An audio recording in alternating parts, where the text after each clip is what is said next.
নমস্কাৰ, আমি অসমীয়া ফেচবুক পেজলৈ সকলোকে স্বাগতম জনাইছোঁ।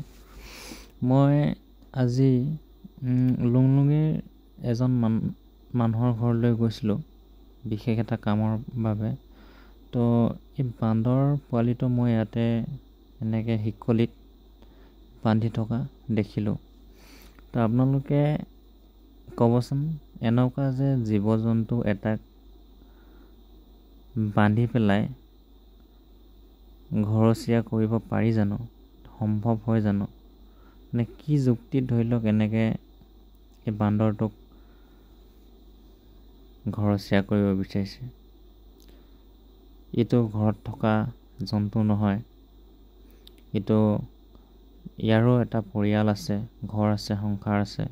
কিন্তু এই বান্দৰটোক এনেকৈ বান্ধি থকা দেখি মোৰ ভাল লগা নাই। মানে কিমান কষ্ট পাইছে, যিখিনি ই খাব বিচাৰিছে সেইখিনি খাবলৈ পোৱা নাই। চাওক, বান্দৰটোৱে পলাই যাবলৈ কিমান চেষ্টা কৰিছে কিন্তু পৰা নাই। ইফালে গৈছে, সিফালে গৈছে, শিকলিয়ে ইয়াক বান্ধি থৈছে। তো মানুহৰ মনবিলাক কেনেকুৱা মই ক'ব পৰা নাই। কিয় কৰিব লাগে মানে এইবিলাক?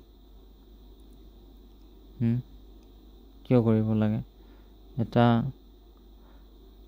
বনৰীয়া জীৱ জন্তু এটাক যে এনেকৈ ঘৰত বান্ধি পেলাই শাস্তি দিছে। চব কেনেকৈ উৎপাত কৰিছে। এখেতক, এই বান্দৰটোক যদি আমি মুকলি কৰি দিওঁ, কিমান শান্তি পাব মনটোৱে, হয় নহয় কওকচোন বাৰু?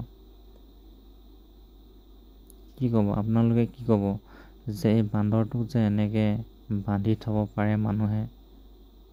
আপোনালোকৰ মতামতটো ক'বচোন ইয়াক লৈ। আৰু এই বান্দৰটোক মুকলি কৰিব পাৰি নেকি? আপোনালোকে কমেণ্ট কৰিবচোন।